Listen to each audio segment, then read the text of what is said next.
분 한번 인사하겠습니다. 주님의 이름으로 사랑합니다, 축복합니다 라고요 함께 인사합니다.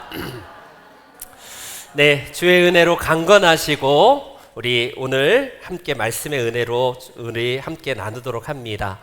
그동안 우리가 살펴보았듯이 역설은 그 자체로는 모순이에요. 그래서 모순처럼 보여졌던 역설들을 통해서 하나님 나라의 진리를 예수님과 성경은 우리들에게 가르치고 있습니다. 우리가 역설할 때에 예수님은 비유의 방법을 가장 많이 설교를 하셨지만 만만치 않게 역설을 말씀하심을 통해서 그 안에 담겨져 있는 소중한 신비와 진리를 역설의 신비를 통해서 말씀하십니다.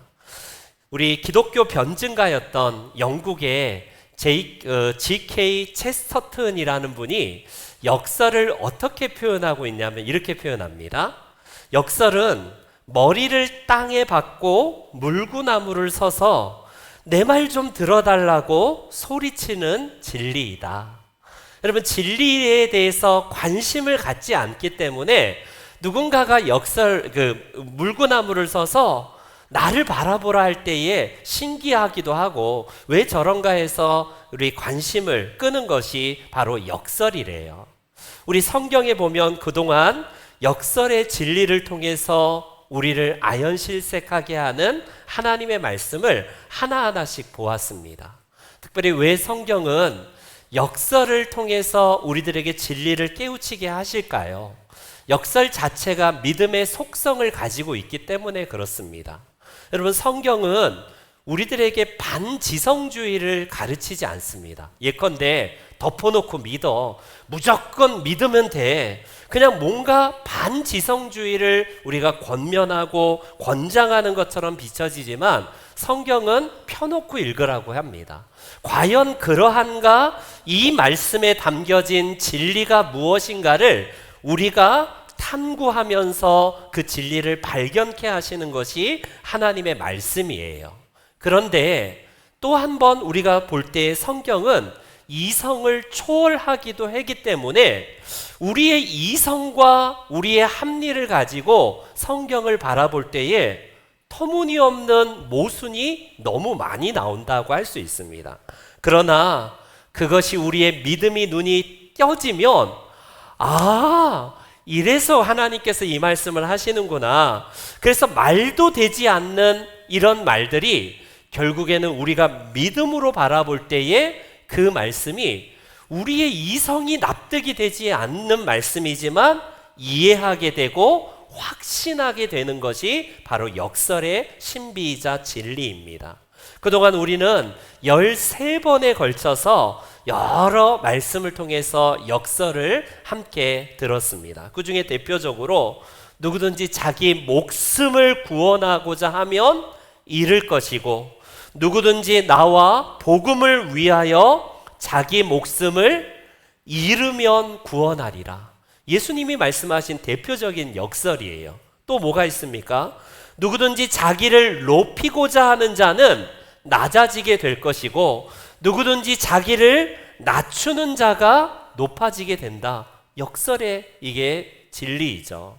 또 바울 사도는 내가 약한 그때에 곧 내가 가장 강할 때다라고 그는 이렇게 형용 모순을 이야기를 합니다. 그리고 시편 기자는 고난당하는 것이 내게 저주다. 세상의 관점이 아니라 고난받는 것이 오히려 나에게 유익이었다는 사실을 그는 역설의 진리로 고백합니다. 이처럼 성경은 전체에 걸쳐서 우리에게 역설의 진리와 그 축복을 말씀하시는데 사실 보니까 여러분 십자가가 대표적인 역설 아닙니까? 기독교의 상징으로 여겨지는 이 십자가의 복음 자체가 형용 모순이에요. 어찌 보면 세상에는 이 십자가가 2000년 전에 어떻습니까? 저주의 상징, 끔찍한 수치와 고통의 상징이 바로 십자가였어요. 여러분 상상해 보십시오. 사형틀을 가지고 내가 가지고 다닌다면 눈살이 찌푸려지고 굉장히 혐오할 만한 그런 물건이 십자가 아닙니까? 그런데 십자가로 영원한 사망과 저주를 바꾸셔서 우리에게 영원한 생명을 주시고 평안을 주시고 하나님 나라를 가져오신 것이 십자가 복음의 역설이라고 할 수 있습니다. 이게 말이 됩니까? 어찌 십자가가 우리를 구원한 상징이 될 수 있냐는 말이죠. 그러나 우리가 보았듯이 초대교회는 그 상식적으로 모순인 십자가를 뭐라고 이런 이야기를 하냐면 고린도전서에는 구원받은 우리에게는 십자가가 뭐라고 하냐면 하나님의 능력이래요. 놀랍게도 그 십자가가 내게 수치거리고 나는 피해야 될 혐오 물건이다 라고 말하지 아니하고 그 십자가야말로 내게 자랑할 것이다, 자랑할 거리다 라고 이렇게 변증을 하고 있습니다.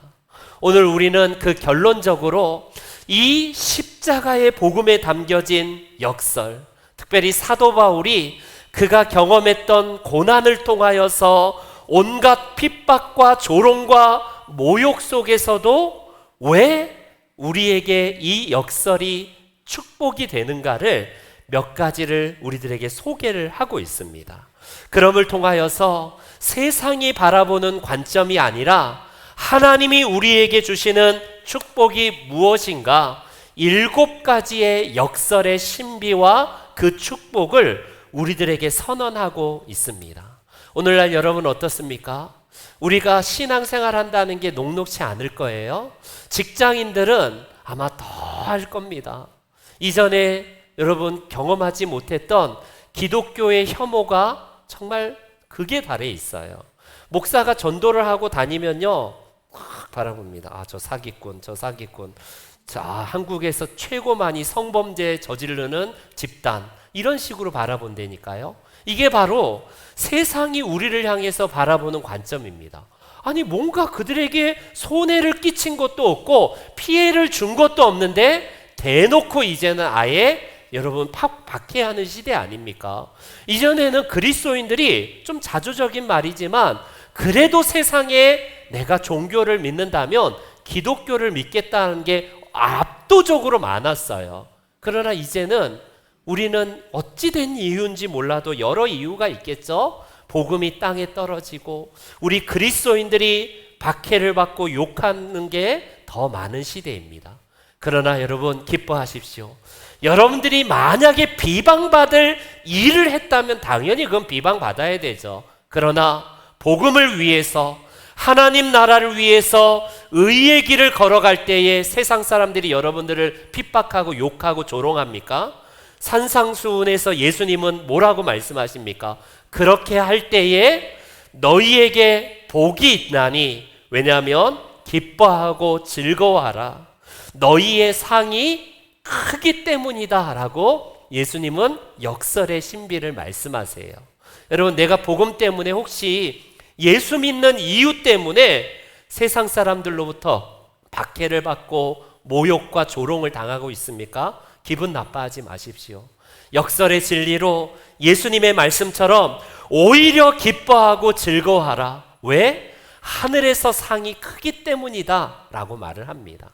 여러분 예수님 믿을 때에 나는 한 번도 직장에서 욕을 먹어본 경험이 없어. 왜 그럴까? 예수 믿는 것 아예 드러내지 않기 때문에 그렇지 않겠습니까? 내가 예수님 믿을 때에 신실하게 하나님의 말씀을 믿는다는 이유로 조롱을 받거나 어떤 피해를 보고 있다면 기뻐하십시오. 그게 우리에게 하나님께서 주시는 축복이라고 할 수 있습니다.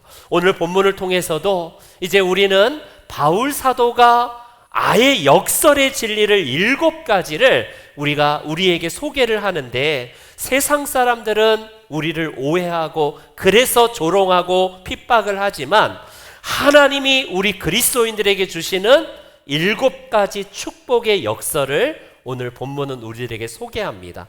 그 첫 번째로 8절 하반절 말씀에 이렇게 사도 바울은 이야기를 해요. 뭐라고 합니까? 나는 속이는 자 같지만 나는 참된 자이다 라고 이렇게 말을 합니다. 여러분, 그 당시 사도 바울이 어떤 평가를 받았는지 보세요. 아까 제가 말씀드렸듯이 아니 내가 그들의 뭐 사기친 것도 아니고 팔을 꺾은 것도 아니고 폭행한 것도 아닌데 정말 이상한 눈초리로 목사를 바라보는 사람들이 많다고 했잖아요. 사도 바울은 어떻습니까? 그를 향한 평가가 사도행전에서 이렇게 나와요. 야, 잘합니다. 진짜 위대한 사도 바울. 이게 아니라 세상 사람들이 사도 바울을 평했던 것이 24장 5절에 이렇게 말을 해요. 사도 바울을 향해서. 우리가 보니 이놈은 전염병원 같은 놈이다. 그냥 이렇게 말을 해요. 천하에 흩어진 유대인들을 다 소동하게 하는 그런 놈이고 나사렛 이단의 우두머리다. 이게 사도 바울에게 향한 세상 사람들의 평가예요. 여러분, 단지 복음을 증거한다는 이유 때문에 저런 평가를 받았다는 겁니다. 이해 가세요? 세상 사람들이 어찌 보면 시간이 지났고 2000년이 흐른 지금이지만 이 시각에는 변함이 없어요. 여러분, 복음이 세상 사람들로부터 환대를 받는 경우는 없습니다. 왜? 복음의 속성 자체는 우리를 불쾌하게 해요. 불편하게 만듭니다.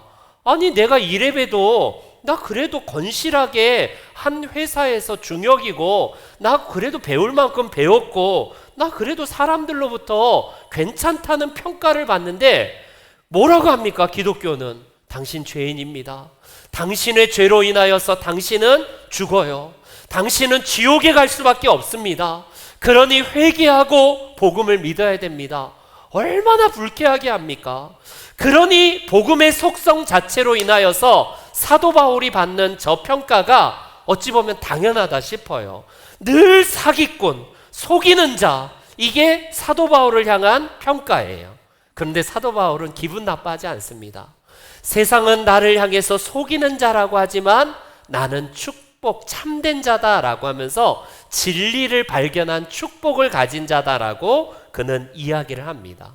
오늘날에도 여러분 어때요? 우리 그리스도인들을 향한 부분들이 바로 이런 평가를 하지 않습니까? 하나님에 대한 말만 나오면 그냥 자동적으로 사람들은요 거부 반응을 일으켜요.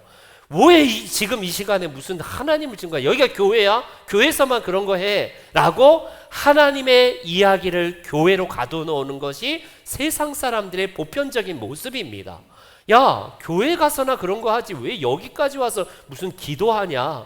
뭐 이런 사람들이 있습니다. 종교적인 영역을 이 교회 안으로 가두어 놓은 지극히 세상적인 관점이죠. 우리는 천국에 대해서 이야기를 하면 야, 지금 21세기 천지개벽한 시대에 무슨 천국과 지옥이 있다라고 너 아직까지도 그렇게 덜 떨어진 말만 하느냐, 이렇게 냉소적이고 우리를 비아냥거리는 게 세상 평가 아닙니까? 그러나 여러분, 진리를 발견한 사람의 기쁨이 있어요. 전하지 아니할 수 없는 그 영적 기쁨이 우리 안에 있습니다. 세상은 왜 이렇게 정말 너무나 많은 이 인포메이션, 얼마나 많은 소스가 있습니까? 정보가 흘러 넘치고 있는 이 사회인데 근원적인 질문 앞에서는 다 방황하고 있고 해결을 못해서 전전긍긍해요. 여러분, 사람이 먹고 살고 어떻게 하면 더 잘 먹고 잘 사는가 널려 있습니다. 널려 있어요. 그러나 근원적인 질문, 만물이 어디서 시작되었고 어떻게 시작되었는가, 이거에 대한 답변을 과학적으로 던지긴 하지만 이거 가지고는 충분한 설명이 안 되는 거예요. 그렇다면 나는 우연히 그냥 진화론적으로 그냥 발생된 하나의 그런 산물일까? 인생이 죽으면 원자로 그냥 흩어지게 되고 공허한 것으로 끝나게 될까? 세상은 답을 해주지 못하는 거예요. 그러나 우리는 하나님으로부터 참된 지식을 축복으로 받았다라고 오늘 본문 사도 바울은 말을 합니다.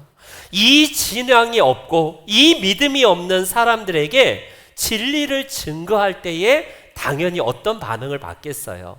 알지 못하기 때문에 그들은요 뭐라고 평가를 합니까? 우리들을 향해서 속이는 자, 사기꾼, 말도 안 되는 이야기 하지 마 라고 반응을 합니다. 그러나 하나님은 우리들에게 뭐라고 말씀하시냐면 디모데서에서 하나님은 모든 사람이 구원을 받으며 진리를 아는 데에 이르기를 원한다라고, 오늘도 그 진리 되시는 예수 그리스도를 발견한 우리를 통해서 진리를 세상 사람들에게 알려주기를 원합니다. 여러분, 아닌 게 아니라 오늘 이 자리에는 과거에 예수 믿는다는 이유로 예수 믿는 사람을 박해했던 분들이 이 자리에 앉아 있을지도 모르겠어요. 그게 가족이 되었던, 직장의 부하직원이 되었던, 내가 가진 합리성과 그것을 가지고 조롱하고 한때는 예수님을 믿는 사람들을 박해했던 분들이 있을지 모르겠습니다. 그러나 어때요? 지금 내가 그 진리가 내 안에 들어온 순간 내가 왜 그랬을까? 내가 모르고 했을 때의 그 모습이 우리가 정말 주마등처럼 지나가지 않을까요? 사도 바울은 그래서 내가 전에 모르고 했을 때에는 나도 박해자고 핍박자고 그렇게 예수 믿는 자들을 핍박했다라고 이야기를 했던 거예요. 오늘 저와 여러분들은 하나님의 은혜로 진리를 깨닫게 되고 참된 자로 이 자리에 서 있습니다. 그렇기 때문에 여러분, 너무 세상 사람들로부터 비난받고 박해받는 것 때문에 기분 나빠할 필요가 없어요. 제가 요즘에 무신론 책을 한 대여섯 권을 쭉 보고 있는데 참 재밌습니다. 너무 재밌어요. 이들의 합리성과 그들의 가진 이성을 가지고 하나님과 성경을 공격하는 내용들인데 너무 재밌습니다. 왜요? 안타까워요. 이들의 이 공격이 일단 사람의 눈으로 보기에는 너무 그럴듯하지만 진리를 발견한 자의 눈으로 볼 때에는 안타까운 거예요. 안타까웁니다. 그렇습니다, 여러분. 예수님이야말로 우리들의 살아있는 진리고 그분을 발견했기 때문에 우리는 세상으로부터 어떤 편견을 받던, 그런 평가를 받던, 여러분, 진리를 알기 때문에 참 자유를 누리시기 바랍니다. 그리고 이 진리를 주변의 사람들에게 전하는 복된 성도님들 되시기를 축원합니다. 두 번째, 우리 역설의 진리 축복은 무엇이냐면 9절 상반절에 사도 바울은 이렇게 얘기를 해요. 같이 한번 읽어봅니다. 시작. 아멘, 아멘. 나는 무명한 자 같으나 유명한 자다. 이렇게 사도 바울은 설명을 합니다. 여러분, 두 번째 축복을 뭐라고 하냐면 무명한 자가 아니라 유명한 자래요. 이 자리에 계신 분들 다 유명해지고 싶죠? 네, 다 셀럽들이 되고 싶을 거예요. 그래서 언젠가는 나도 세상의 입심양면에서 내 이름 석자를 세상에 알리고 싶은 본성이 우리 모든 사람들에겐 다 있어요. 그러나 여러분, 그런 것들은 배설물처럼 여기십시오. 그것이 꼭 죄는 아니에요. 우리가 내 이름 석자가 세상에 알려지고 유명한 셀럽이 되어서 세상 사람들이 다 나를 부러워하는 그 자리에 오르는 거 너무 귀하죠. 그러나 여러분, 사도 바울은 어떤 사람이었습니까? 2000년 전에 그는 예수님을 증거한다는 이유로 별 볼 일 없는 사람처럼 됐어요. 개차반처럼 여겨지고 사람들로부터 천대받고 무시받습니다. 이게 오늘날 그리스도인들을 향한 그런 모습이에요. 그러나 여러분, 사도 바울이 너무 감사한 거는 내가 유명한 자가 되었대요. 왜? 그는 세상의 유명한 자가 아니라 하나님이 나를 아시는 주님 안에서의 유명한 자가, 이게 진짜 축복이랍니다. 여러분, 주님이 내 이름을 알고 계시다는 이 사실에 감격을 못한다면 어디서 감격할 거예요? 여러분들이 만약에 윤석열 대통령이 내 이름을 알고 나를 잘 안다, 얼마나 감격스러울 거예요? 내가 하다못해 지역의 유지인 누구로부터 그분이 나를 안다 하면 얼마나 자랑스럽겠습니까? 여러분, 그러나 세상 자랑은 얼마 같지 못해요. 놀랍게도 사도 바울은 우리가 정말 축복받은 이유는 하나님이 내 이름을 아신대요. 내 이름을 아신답니다. 여러분, 나사로 아십니까? 그 부자의 상 곁에서 그 바깥에서 떨어지는 부스러기라도 먹을 수밖에 없었던 아주 비참한 그가 성경에는 나사로라는 이름은 나오지만 부자는 잊혀진 이름입니다. 여러분, 아무리 부자래도 세상에는 셀럽이고 그가 엄청난 유명인일지라도 그의 장례식에는 온갖 사람들의 화환이, 유명인사들이 화환을 보내서 그를 기리지만 이 이름 없는 나사로는 아무도 안 알려줘요. 그는 어찌 보면 장례를 치를 때에도 하나도 오지 아니하고 정식적으로 장례도 치르지 못한 채 시에서 그냥 무명의 이름으로 화장했을지 모르겠습니다. 그게 여러분 세상의 관점이에요. 그러나 나사로, 주님이 그의 이름을 기억하신다는 겁니다. 삭개오, 저런 사기꾼, 저런 나쁜 놈, 저런 매국노, 사람들에겐 잊혀진 이름이지만 하나님이, 예수님이 삭개오야 내려오라, 그의 이름을 부르십니다. 여러분들의 이름이 하나님으로부터 부르심 받게 되고 내 이름이 알려진다면 그게 유명한 자예요. 그걸 꿈꾸시기 바랍니다. 여러분, 매년 10월마다 그 세계적으로 유명한 그런 그 상을 주는 것이 뭐냐면 노벨상 수상을 발표를 합니다. 여러 노벨상이 있죠. 여러분, 작년 10월에, 이제 올해 10월도 하겠지만 작년 10월에 노벨상 수상 받으신 분들 한 명이라도 이름 한번 대보세요. 한번 노벨상 받으신 분들 이름을 한번 대보세요. 누가 있을까요?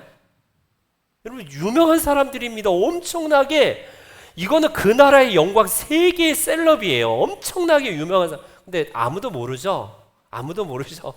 여러분, 세상의 영광이 이런 겁니다. 저는 딱 하나 아는 게 노벨 평화상 받은 김대중 대통령. 그것도 몇십 년 전이잖아요. 여러분, 그 기억이 우리의 기억이라면 세상은, 여러분, 그 기억은 잊혀지게 되고 시간이 지나면 아무도 모르게 됩니다. 그러나 하나님께서 우리의 이름을 아신대요. 사도 바울은 비록 세상에는 무명한 자로 나를 낙인 찍지만 하나님 안에서 내가 가장 유명한 자가 되었다라고 이야기를 합니다. 여러분들을 향해서 세상의 평가가 나를 향해서 냉대합니까? 괜찮아요. 여러분, 아무도 나를 안 알아주지 않아서 우울합니까? 여러분, 하나님이 아신다니까요. 하나님이 내 이름을 아시고 나의 이름을 부르신다면 내가 가장 유명한 자가 아니겠습니까? 그렇기 때문에 우리의 이름이 하나님 나라에 기록되어 있다는 이 사실로 인하여서 여러분 정말 감사하시길 바랍니다. 요한계시록 3장에 이렇게 나와요. 3장에 어떤 말씀이 나오냐면 이기는 자는 이와 같이 흰 옷을 입을 것이고 내가 그 이름을 생명책에서 결코 지우지 아니하고 그 이름을 내 아버지 앞과 그의 천사들 앞에서 시인하리라. 아멘, 아멘, 아멘이시죠?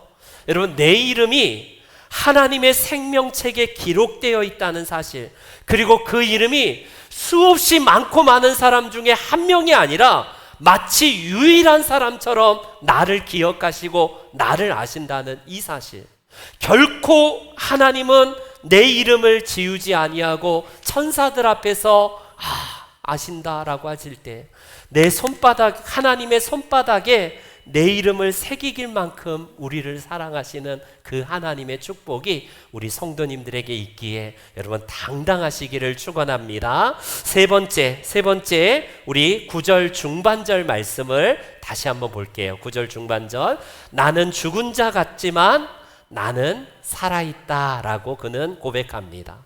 여러분, 그리스도인들을 향해서 세상은 죽은 자야, 저 필요도 없는 자야 말할 수 있습니다. 사도 바울은 문자 그대로 죽었던 경험들을 몇 번 했습니다. 복음을 전할 때에 아예 그냥 돌팔매질로 결국에는 죽었던 경험도 있어요. 그러나 그는 한켠에서 다시 살아나서 복음을 증거하고 있습니다. 여러분, 우리 예수 생명을 가진 자가 왜 귀하냐면 죽음의 저주를 극복할 수 있는 힘을 하나님으로부터 받았기 때문에 그러해요. 세상은 죽음 앞에 벌벌벌 떱니다. 그러나 사도 바울은 죽은 자 같으나 보라, 우리가 살아있다라고 말을 합니다. 예수님은 이와 비슷하게 어떤 말씀을 나사로의 죽음의 현장에서 말씀하십니까? 이렇게 얘기를 합니다. 같이 한번 읽어볼게요. 요한복음 11장 시작.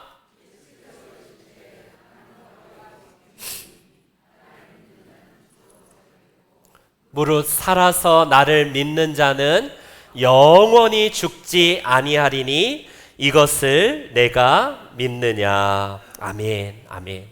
여러분, 영생을 우리는 어떻게 오해하냐면 저 천국 가야지 그때부터 시작된다고 생각합니다. 마치 하나님 나라가 이 땅에서 시작되는 게 아니라 죽어서 가는 나라로 생각하는 것처럼 영생도 그런 개념으로 받아들여요. 아닙니다. 여러분, 우리가 지금 현재 예수 그리스도 안에 있으면 살았다 하면 그때부터 우리는요 영원히 죽지 않는 영생을 누리고 있는 거예요. 이 비밀을 우리에게 주신 분이 바로 우리 하나님이십니다. 20세기의 대표적인 여러분 셀럽 지성인이 있습니다. 한 명은 유명한 유럽의 젊은이들과 청년들을 열광시킨 실존주의 무신론 문학가였던 철학자였던 샤르트르, 다 기억할 겁니다. 저분이 우리가 그냥 무의미하게 인생에 던져졌기 때문에 여러분들의 인생에 의미가 없기 때문에 마음껏 즐겨라. 여러분들의 자유를 누구에게 예속당하지 말고 그 자유를 마음껏 즐겨라. 젊은이들이 얼마나 열광했는지 몰라요. 그런 저분의 문학과 구토를 비롯해서 여러 사상을 통해서 영국을 비롯한 프랑스와 그 모든 유럽이 다 실존주의 무신론에 다 심취해 있습니다. 그런데 샤르트르는 말년에 그가 병원에 입원해서 폐부종으로 오늘 내일 하는 그때에 이런 모습을 보여줬다고 합니다. 그는 문병 온 사람들에게 거칠디 언사로 소리치면서 고함을 질렀대요. 자기를 진찰하고 그렇게 병을 고치러 온 의사를 향해서도 날카롭게 막 소리치면서 했다고 합니다. 그러면서 마지막 신문 기사는 이렇게 샤르트르를 평합니다. 샤르트르의 말로가 그렇게 비참했던 이유는 샤르트르에게 돌아갈 고향이 없었기 때문이다.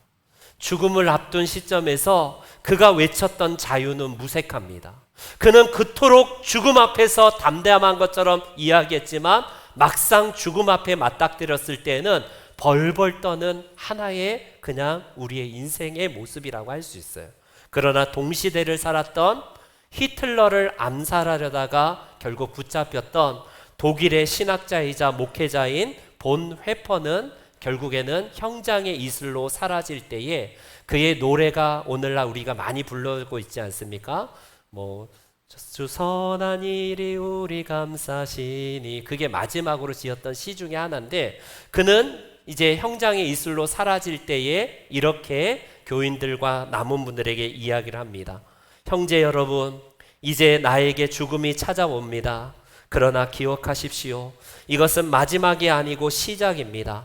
주님께서 나를 위해서 예비하신 아버지의 집에서 만날 때까지 평안하시기 바랍니다. 똑같이 죽음을 만났던 지성인이고 한 시대를 풍미했던 인물, 한 분은 죽음 앞에 벌벌 떨었다면 한 분은 죽음 앞에 의연히 주님의 나라를 돌아갈 고향이 있었기 때문에 담담하게 받아들이게 됩니다.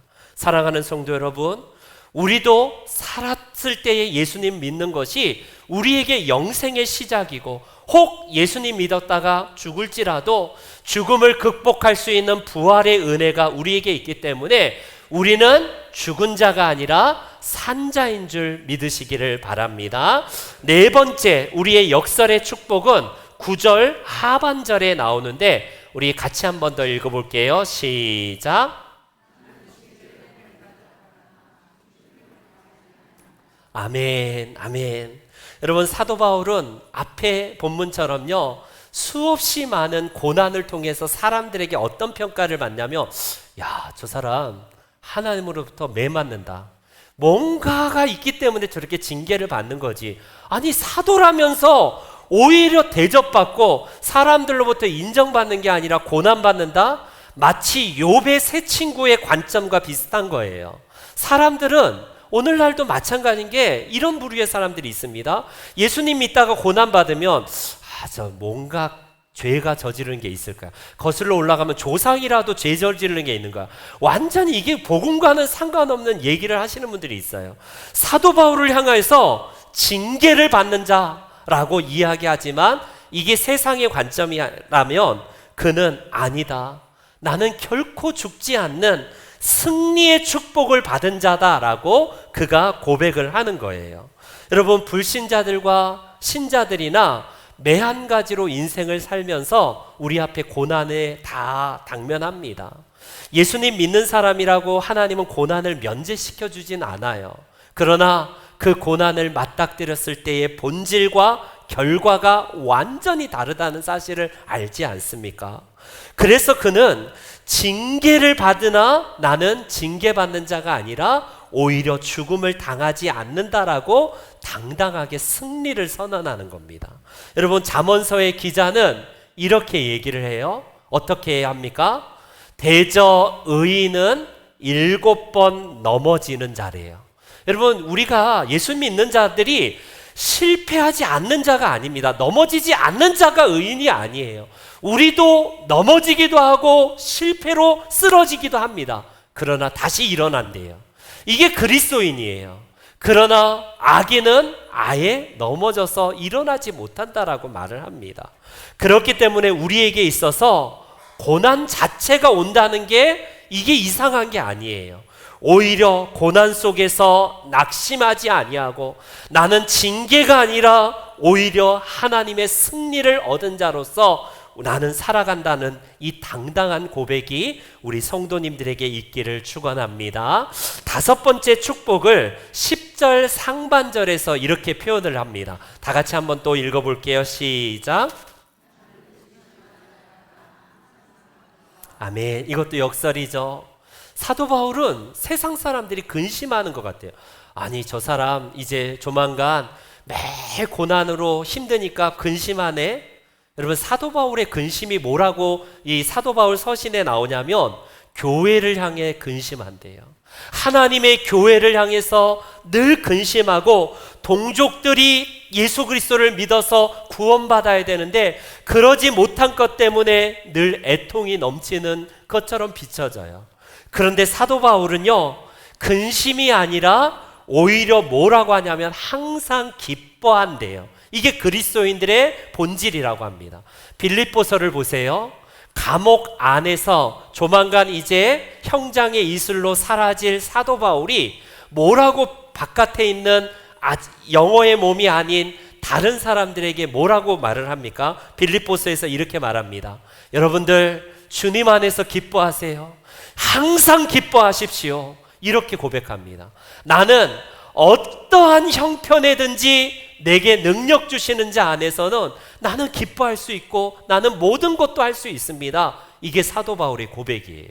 여러분, 세상 사람들은 이해가 되지 않습니다. 우리에게 있어서 근심하는 것처럼 비춰질지라도 그 근심이 아니라 하나님 안에서는 영원한 기쁨의 소유가 우리 안에 있어요.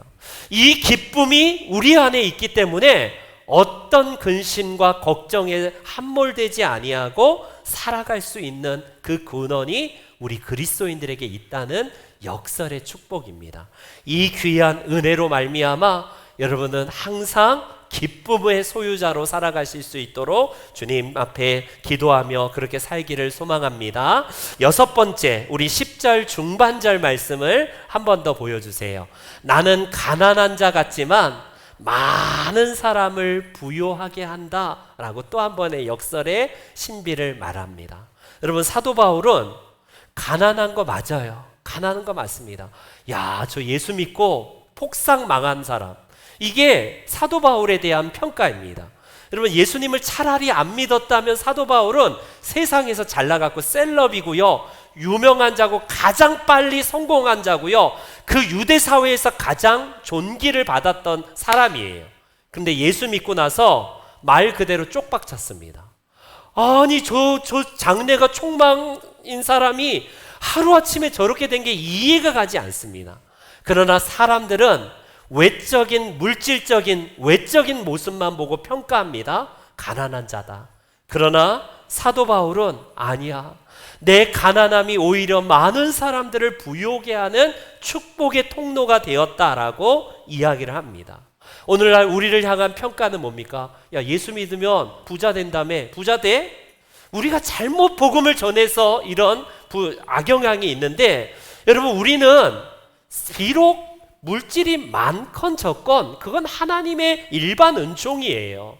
성실함에 따르는 하나님께서 일반 은총으로 우리에게 고른 비를 불신자들이나 우리 신자들에게 동일하게 비를 내린 것처럼 하나님 우리들에게 물질의 축복도 동일하게 주실 수 있어요.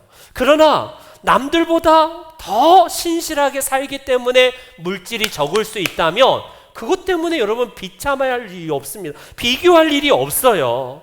세상에는 그렇게 나를 평가하지만 우리는요, 오히려 이 가난을 통해서 많은 사람들을 부유하게 할 수 있는 비결이래요.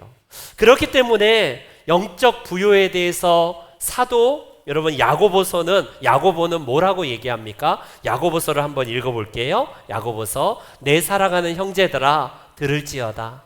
하나님이 세상에서 가난한 자를 택하사 믿음에 부요하게 하시고 또 자기를 사랑하는 자들에게 약속하신 나라를 상속으로 받게 하셨다. 할렐루야. 아멘. 여러분, 가난 때문에 비참합니까? 가난한 때문에 내가 괜히 팔자가 사납되니 이런 말 말씀하십니까? 하실 필요 없어요. 우리가 가난하다면 오히려 하나님 안에서 더 많은 이들에게 영적 부요를 나타내주는 하나님 나라의 모델이 될 수 있다는 이 축복입니다. 그래서 진짜 부자는 뭐냐면 천국에 이 상속을 받은 하나님의 백성들의 기쁨이 있기 때문에 그래요. 마지막 7번째 10절 하반절입니다. 10절 하반절 다 같이 한번 읽어볼게요. 시작. 아멘, 아멘. 아이고, 예수 믿어봤자 뭐가 있어? 아무것도 없을 수 있어요. 세상의 평가는 그렇습니다. 근데 여러분, 예수님을 믿으면 다 가진 자예요. 이게 믿어지십니까? 어느 날 한 왕과 왕비가 있는데 왕비가 파면당해서 쫓겨나갈 위기에 있습니다. 왕이 이 나라에서 한 가지, 당신이 원하는 딱 한 가지만 가지고 이제 왕가를 떠나야 되는 이제 운명에 처해 있습니다. 그때 왕비가 뭘 취하고 갈까 고민하다가 하나를 딱 정합니다. 누구를요? 금은보화가 아니라 땅 문서가 아니라 왕을 딱 정해요. 왕을 정하는 순간 왕은 곧 전부를 가진 자이기 때문에 내가 왕비는요 다시 회복되는 겁니다. 우리가 왜 모든 것을 가진 자일까요? 그리스도를 소유했기 때문에 우리는 전부를 가진 거예요. 우리에게 있어서 비록 아무것도 없고 네가 뭐가 볼 게 있냐, 네가 뭐가 볼 게 있냐, 사람들이 우리를 비아냥거려도 아니야, 나는 모든 것을 소유한 자다라고 말할 수 있는 근거가 내게 있는 게 아니라 하나님으로부터 주어졌기 때문에 그렇습니다. 로마서 8장에 이런 말씀을 하여요. 자녀이면 상속자, 또 곧 하나님의 상속자고 그리스도와 함께한 상속자래요. 여러분, 그리스도가 누구예요? 하나님이십니다. 그 하나님과 함께 상속자가 되었대요. 여러분, 하나님과 내가 어떻게 함께 상속자가 되었을까? 그분이 내 안에 계시고 내가 그분 안에 있는 신비를 사람들은 모릅니다. 그러나 우리가 저게 단지 물질적인 하나님 천국, 저 앞으로 가서 천국의 금은보화를 이야기하는 게 아니라 우리가 이 땅에 살 때에, 그리고 앞으로 가는 저 천국에서도 주님과 동행하면서 그분의 모든 것들이 다 내 안에 있기에 우리는 전부를 가진 자다라고 당당하게 이야기할 수 있습니다. 이제 결론을 맺을게요. 여러분, 우리 안에 있는 이 역설은 바꿀 수 없어요.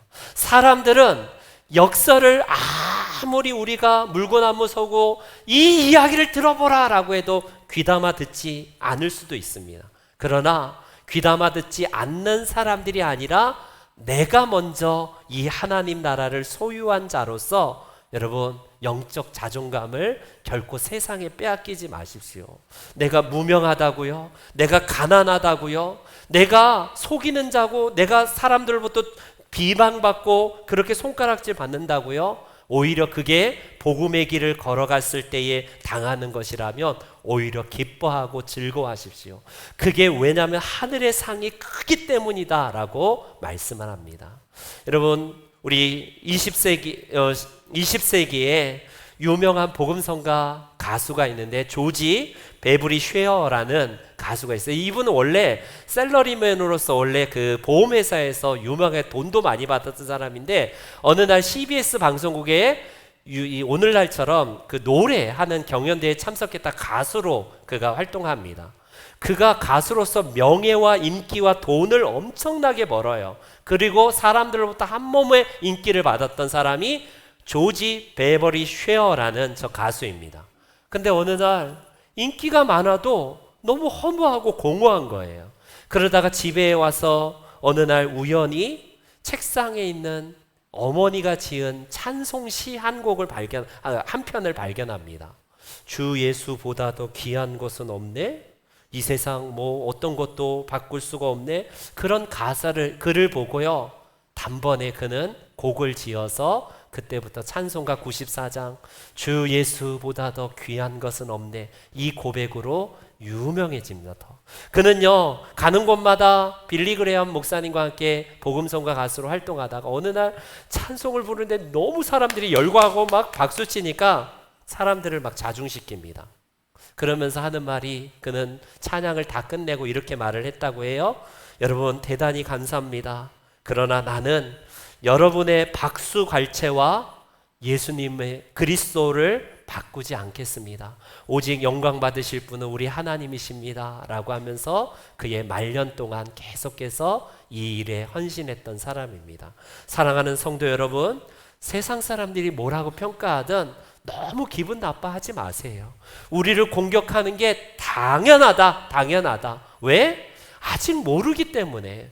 그러나 우리가 역설의 신비와 진리를 알고 있기에 이 축복을 축복으로 아는 자라면 여러분 당당하게 사십시오. 이 하나님 나라가 여러분들 안에 있습니다. 이 역설의 신비와 축복이 우리 성도님들 가운데에 가득하여서 이 신비를 날마다 경험하시는 복된 성도님들 되시기를 주의 이름으로 축원합니다. 아멘.